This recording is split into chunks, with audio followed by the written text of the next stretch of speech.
Yesterday, Mom and I got 600 plants in the garden, plus a bunch of seeds, plus a whole bunch more in pots that we brought to the house with all of our herbs and things. So, yeah, we're farming now. And the donkeys are hanging in there and doing okay. Little guy's still breathing really hard, so a little scary. But hopefully he will keep responding to what we're doing. So, by the way, just a quick note, the course that we put together, the cooking or homemade dog food course, is for raw and cooked food. So if you're a raw feeder and you're concerned that you're not getting all your vitamins and whatever, the course is for you can serve it raw, or you can serve the food raw or cooked. So, all right. So Joey Kent, who is posting our Facebook videos onto YouTube, told me that there was someone who asked a question on YouTube, which I don't get in there to answer. But he posted a video about dentals and dental care, and it may have been when our pets had their dental cleaning done, because we did a whole bunch of them back in October before we moved south, and everybody had some extractions. And so the question was, how do you care for them after that, after they have extractions performed? And do you need to change the diet? Is there anything special that needs to be done? And that really depends. If they've only had, some minor extractions, like some of the little incisors or something, you probably don't need to go crazy with a whole lot of anything. But particularly if they've had, big premolars or molars taken out, if there was a lot of drilling or digging that needed to be done to get big teeth out of there, they're going to be painful. I don't have a problem with feeding them raw after extractions, but I certainly would not give them hard things. If you are a dry kibble feeder, which we don't recommend, but feeding them dry kibble after a bunch of extractions, it's going to be painful for them to chew, and what they're going to do is just swallow it whole or not eat. So I would definitely look for something softer for a few days and don't give them hard things to chew. So if you're a raw feeder and you normally feed raw meaty bones, something like that, you probably need to avoid that for a few days until the mouth heals up. They heal pretty quickly. So for our guys, they each had some minor extractions this last time. Not anything really horrible. If you are concerned about pain, there's a lot of different courses you can take for that. Generally, a pain injection is given at the time of the anesthesia, particularly if there are going to be extractions and they think there's something painful that's going to be done. A lot of veterinarians will also use locals, just like we get with injections in the mouth, to decrease pain post-op. If you want to use traditional medication, you'll probably be prescribed something like an NSAID, a non-steroidal anti-inflammatory. Some dogs do not tolerate those well at all. They can be hard on the liver, hard on the kidneys, hard on the digestive tract. So if you want to avoid those, you could go with natural pain relief. You can use herbs, something like Doggone Pain. If your veterinarian does acupuncture, you can ask for acupuncture to be done during the procedure as well to decrease post-op pain.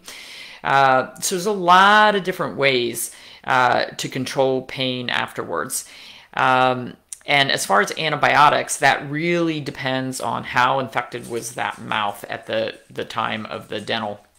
There was some interesting studies that came out a couple of years ago by the Veterinary Dental Society, and a lot of the veterinarians had stopped using antibiotics after dental cleaning and said that the results were just as good. But a lot of times when we're in there, particularly with these older dogs that come in with really, really bad teeth, if it's just, goo everywhere, you're probably going to get sent home with antibiotics as well. Generally, our pets feel much better after a dental procedure if they have bad teeth in there. Think if you've ever had a painful tooth. Once you take care of that painful tooth, life is much better. And I find, especially Shayna, when we finally got to do her dental, when her heart was strong enough to undergo the anesthesia after 3.5 years of trying to get to that point, She had 23 extractions and was left with only 4 teeth. But I'll tell you what, after the procedure, because those teeth were bad in there and they were painful, she is so much happier and really, really kind of perked her up. So, all right, your guy has really bad breath, had a dental. So when you're getting that really bad breath and the teeth aren't bad, you probably have food stagnation, Libby. You might want to look at the Bao herb on our website. If you're getting a foul odor, it's coming up from the stomach. Basically, the food is sitting too long in the stomach, fermenting in there, and it will cause that really foul breath. So you could try the Bao that may take care of it.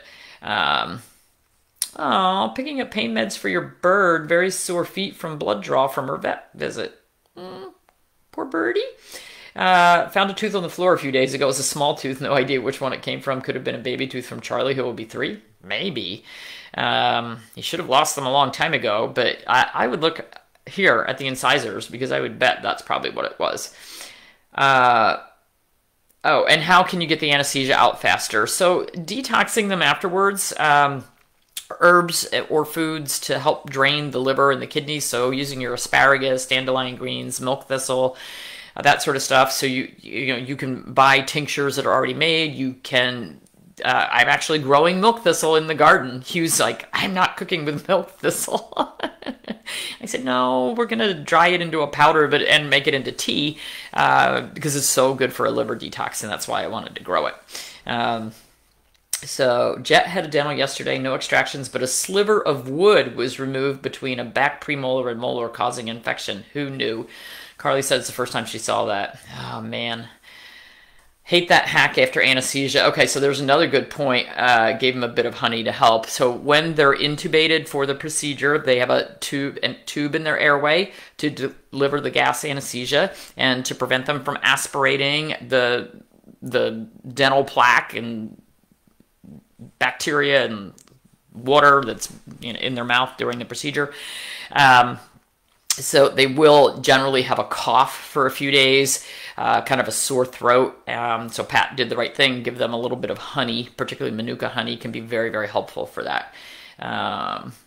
Yeah, Ruth says she went in for a pre-dental checkup and found out her cat had kidney failure. So, and he's eating really well, which is a good sign, but kind of amazing when, most cats, when they start to go into kidney failure, will back off. So, 4-year-old Daisy Rescue has no teeth, was adopted that way. Yep, and they do great with no teeth. Our old guy Charlie had no teeth for the last 5 years of his life.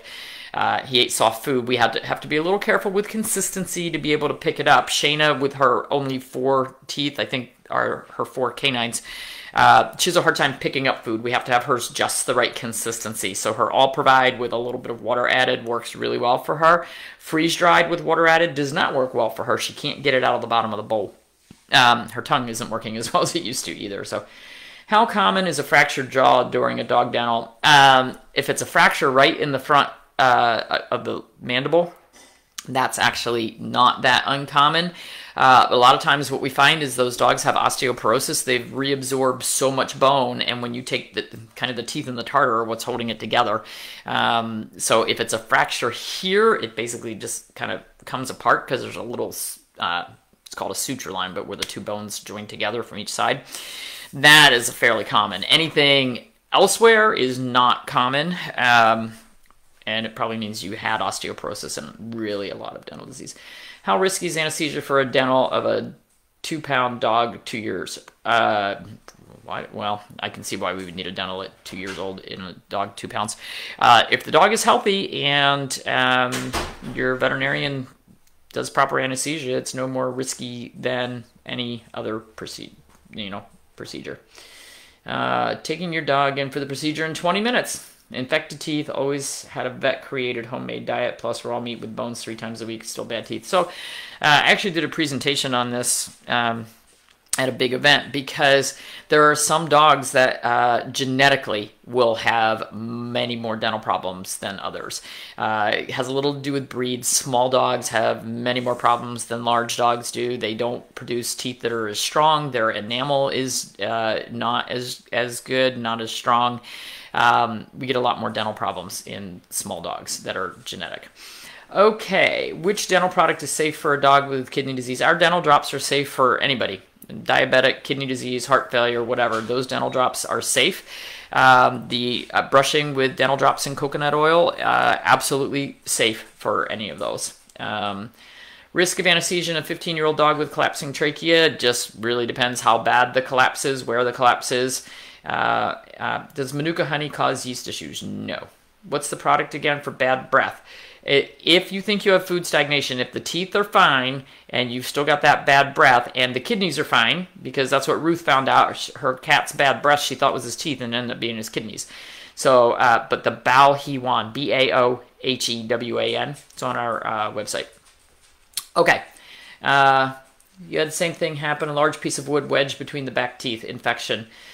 Yeah, with some bone loss because it was there. Yeah, exactly. When you get that infection, it can destroy bone. So, okay, got to get going. Got to get out to the farm. Check on the donkeys. Hope that the little dude is doing okay this morning.